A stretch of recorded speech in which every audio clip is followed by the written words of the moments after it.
कदें कदें ही अड़ा अल्लाह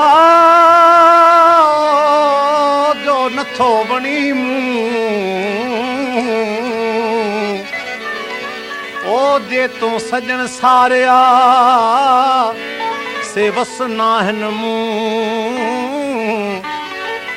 ओ कदें कदें तू थो अणिठा आरा करी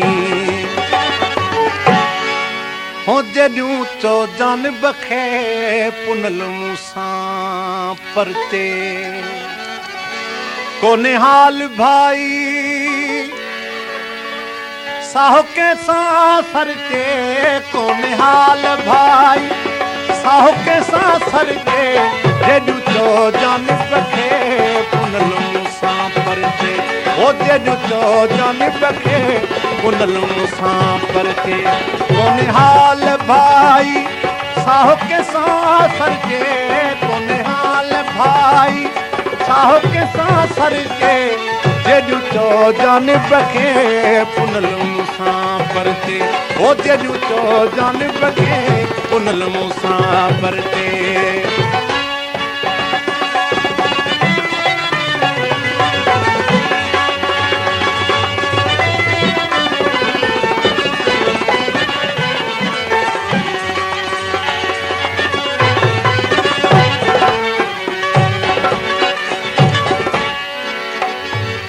पुनल झाती पाती सजन लौका लाती पुनल झाती पाती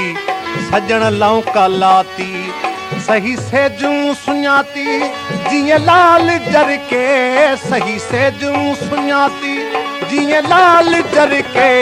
जॾूं चो जान बखे पुनल मूसां परते ओ जॾूं चो जान बखे पुनल मूसां परते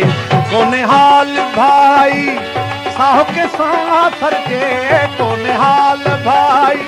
साहो के सरते जॾूं चो जान बखे पुनल मूसां परते ओ जॾूं चो जान बखे पुनल मूसां परते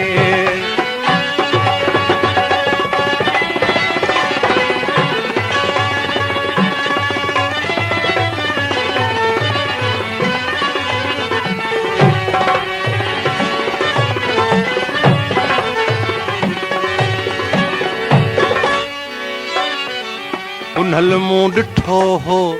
सवन में चिट्टो हो पुनल मूं ॾिठो हो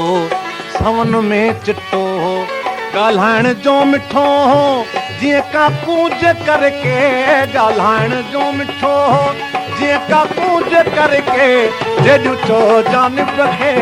पुनल मूसां परते ओ जॾूं चो जान बखे पुनल मूसां परते कोने हाल भाई साहो के सरते कोने हाल भाई साहो के सरते जॾूं चो जान बखे पुनल मूसां परते हो जॾूं चो जान बखे पुनल मूसां परते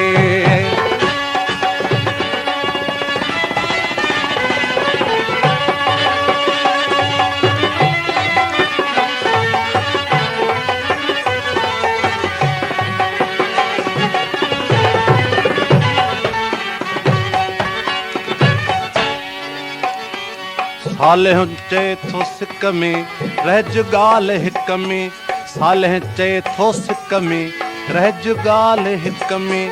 सालह चए थो सिक में रहज ॻाल्हि हिक में फांसीअ वारी छिक में आशिक़ बीठो लड़के फांसी वारी छिक में आशिक़ बीठो लड़के जॾूं चो जान बखे पुनल मूसां परते जॾूं चो जान बखे